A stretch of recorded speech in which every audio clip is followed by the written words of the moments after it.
പാതിവില തട്ടിപ്പ് കേസിൽ പ്രതി അനന്തകൃഷ്ണന്റെ ജാമ്യാപേക്ഷ പരിഗണിക്കുന്നു. ഉമേഷ് ചേരുന്നു. ഉമേഷ്, എന്തൊക്കെ നടപടികളാണ് ഇപ്പോൾ കോടതിയിൽ പുരോഗമിക്കുന്നത്? ഷമ്മി, അനന്തകൃഷ്ണന്റെ ജാമ്യാപേക്ഷയിൽ കോടതി വാദം കേട്ടിരിക്കുന്നു. അനന്തകൃഷ്ണന്റെയും ഒപ്പം പ്രോസിക്യൂഷന്റെയും വിശദമായ വാദം കേട്ട ശേഷം വിധി പറയാൻ മാറ്റിയിരിക്കുകയാണ്. ഉച്ചയ്ക്ക് ശേഷം വിധി പറയും എന്നുള്ളതാണ് ഇപ്പോൾ ലഭിക്കുന്ന വിവരം. ഇതിൽ അനന്തകൃഷ്ണന്റെ അഭിഭാഷകൻ വാദിച്ചിരിക്കുന്നത് അനന്തകൃഷ്ണന്റേത് നിയമപരമായി പ്രവർത്തിക്കുന്ന ഒരു സ്ഥാപനം ആണ് എന്നുള്ളതാണ് ചൂണ്ടിക്കാട്ടിക്കുന്നത്. GST നമ്പർ ഉൾപ്പെടെ ഉണ്ട്. ഇതിന്റെ സാമ്പത്തിക കാര്യങ്ങളടക്കം നടത്തുന്നത് അനന്തകൃഷ്ണനാണെന്ന് ബൈലോയിൽ പറയുന്നുണ്ട്.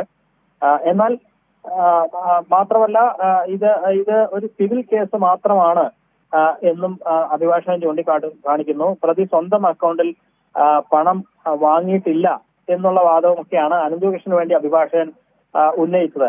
എന്നാൽ ഇതിനെ പ്രോസിക്യൂഷൻ ശക്തമായി എതിർക്കുകയാണ്. നടന്നത് വലിയ തട്ടിപ്പാണ് എന്നാണ് പ്രോസിക്യൂഷൻ ചൂണ്ടിക്കാണിക്കുന്നത്. ജാമ്യം നൽകരുത്, ഇവിടെ പരിഗണിക്കുന്നത് മൂവാറ്റുപുഴയിലെ കേസ് മാത്രമല്ലേ എന്ന് അഭിഭാഷകൻ ചൂണ്ടിക്കാണിക്കുകയുണ്ടായി. പ്രൊഫഷണൽ സർവീസ് എന്ന സ്ഥാപനം ലീഗലായാണ് പ്രവർത്തിക്കുന്നത്. പ്രതി സ്വന്തം അക്കൗണ്ടിൽ പണം വാങ്ങിയിട്ടില്ല എന്ന് അനന്തകൃഷ്ണന്റെ അഭിഭാഷകൻ ആവർത്തിക്കുകയും ചെയ്യുന്നുണ്ട്. ഏതായാലും പ്രോസിക്യൂഷൻ ഇതിനെ ശക്തമായി എതിർത്തിട്ടുണ്ട്. നടന്നത് വലിയ തട്ടിപ്പാണ്, ഒരു കാരണവശാലും ജാമ്യം നൽകരുത് എന്ന് പ്രോസിക്യൂഷനും വാദിക്കുന്നുണ്ട്. ഇതുമായി ബന്ധപ്പെട്ട് പ്രോസിക്യൂഷന്റെ എതിർ സത്യവാങ്മൂലവും കോടതിക്ക് മുമ്പാകെ എത്തിയിട്ടുണ്ട്. ഇത് പരിഗണിച്ച ശേഷം, ഇത് വിശദമായി പരിശോധിച്ച ശേഷം വിധി പറയാം എന്നുള്ളതാണ് കോടതി ഇപ്പോൾ പറയുന്നത്. മൂവാറ്റുപുഴ മജിസ്ട്രേറ്റ് കോടതി ഒരുപക്ഷെ ഉച്ചയ്ക്ക് ശേഷം വിധി ഉണ്ടാകും എന്നാണ് ഇപ്പോൾ ലഭിക്കുന്ന വിവരം. ഇതുമായി ബന്ധപ്പെട്ട് പ്രോസിക്യൂഷൻ ശക്തമായി തന്നെ ജാമ്യാപേക്ഷയെ എതിർക്കുന്നുണ്ട്.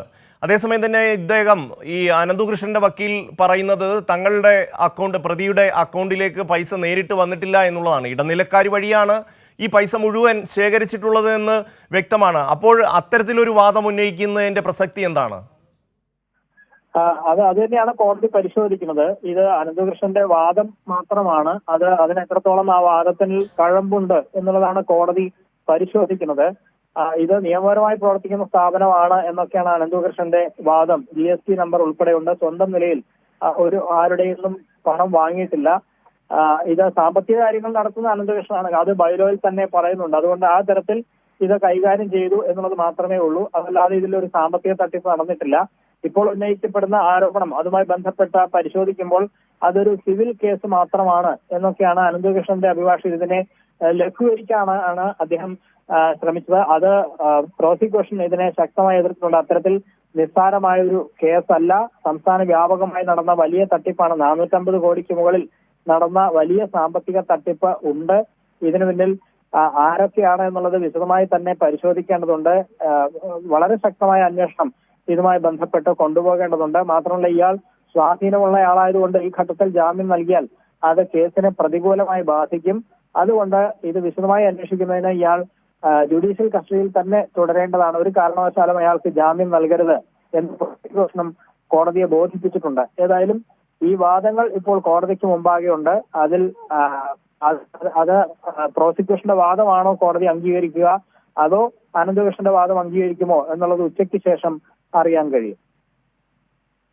പാതിവില തട്ടിപ്പ് കേസിലെ പ്രതി അനന്തകൃഷ്ണന്റെ ജാമ്യാപേക്ഷ പരിഗണിക്കുന്നത് ഉച്ചയ്ക്ക് ശേഷം മാറ്റി. ഉമേഷാണ് വിവരങ്ങൾ നൽകിയത്.